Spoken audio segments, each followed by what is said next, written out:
Dobar dan svim građanima Srbije i narodu Srbije. Ja sam potpredsjednik Sindikata zaposlenih policije Vladimir Miković i rukovodstvo Sindikata zaposlenih policije je donelo odluku da vam se ponovo obratim u vezi nelegitimnih izbora koji se održavaju. Rezultati izbora su već znaju. Poštovani građani Republike Srbije, Sindikat zaposlenih policije koji godinama u svoj narod, koji štiti Ustav Republike Srbije, zakone, prava građana i prava dece, kojima je godinama preneo mnoge istine, izneo mnoge činjenice jer smo prvo ljudi, deo naroda, pa tek predstavnici sindikata i bezbednostnih struktura. Te iz tog razloga želimo da vam prenesemo i ovu informaciju. U Srbiji se dana 3.4.2022. godine održavaju nekakvi izbori koji nemaju nikakav legitimitet, na kojem gazda ima 4 konja, u ovom slučaju poziciju, opoziciju, kvazi-opoziciju i kvazi-patriote. Mnogi od vas će navijati za svoje favorite od ponuđenih konja, ali sami razmislite na kraju trke. Nije pobedio ni jedan vaš favorit, već je pobedio gazda. Što se predsjedničkih izbora tiče, tu će se izdvojiti 2 kandidata koja će nastaviti svoju trku u drugom krugu. Prvi je nelegitimni predsjednik koji je 17.6.2020. godine po Ustavu Republike Srbije razrešen od strane Privremene skupštine naroda dostojnog Srbije, koja je jedina legitimna i koju je narod izabrao na legitiman način i to po članu 2 Ustava Republike Srbije. Drugi je čovjek koji ima putovnicu i naravno na kraju ove trke pobedit će sadašnji nelegitimni predsjednik. Želimo da vam prenesemo još jednu informaciju da će u nedelju nakon izbora i u toku dana biti nekakvih protesta za koje nelegitimni političari tvrde da će biti sukoba, nekakvog krvoprolića. Protesta će biti fingiranih, ali ti protesti su koordinirani u dogovoru od strane svih učesnika nelegitimnih izbora kako bi se došlo do drugog kruga i svi učesnici došli do svog dela kolača.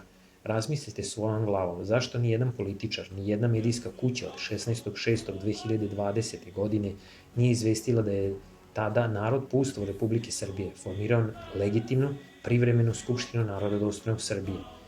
Da ovi nelegitimni političari da imaju skoro 2 miliona nepostojećih glasača na fiktivnim adresama skoro 3 miliona. Zašto vas niko nije obavestio o postojanju jedine legitimne skupštine, privremene skupštine naroda dostojnog Srbije? Zašto ni jedna medijska kuća nije izvestila da preko 70 dana i noći predstavnici privremene skupštine naroda dostojnog Srbije i deo naroda su ispred skupštine koji čekaju narod da se okupi u dovoljnom broju da potvrdi i de facto svoju slobodu, nakon čega bi se postavili narodni tužioci i narodne sudije koji će raditi po Ustavu Republike Srbije, koji će dati nalog policiji da pohapsi sve političare i njihove sluge koji su učestvovali u uništenju Srbije, naroda, dece i koji će biti procesuirani za sva zločine i zlodela koje su izvršili i koje izvršavaju dan danas prema Srbiji, narodu i deci.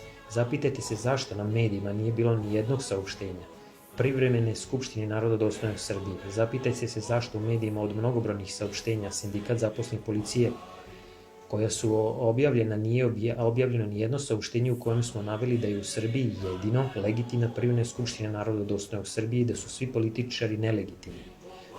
Zato, poštovani narode, 3.4.2020. godine razmislite prvo svojom glavom da li ćete izaći na izbor ili ne, izbore koji su već odlučeni, izgubiti svoje vreme ili biti sa svojom porodicom i preneti prijateljima, komšima, poznanicima istinu da je jedino rešenje skup podrške za de facto legitimitet privremene skupštine naroda dostojnog Srbije, nakon čega će se procesuirati svi političari, napominjemo, i njihove sluge, nakon čega će se zaustaviti dalja stradanja i zaustaviti smrt nedužnog naroda i dece, nakon čega će pobediti sloboda, život, dobro, opstanak, a izgubit će ropstvo, smrt, zlo i nestanak. Ključ slobode, života i vašeg i našeg dobra i opstanka je u našim rukama. Srbija pripada narodu i uvek će pripadati narodu, budućoj deci, sadašnjoj deci i pokoljenjima. Ne pripada političarima, interesnim grupama i pojedincima. S velikim poštovanjem svim građanima Srbije i narodu Srbije, Sindikat zaposlenih policije. Živela Srbija!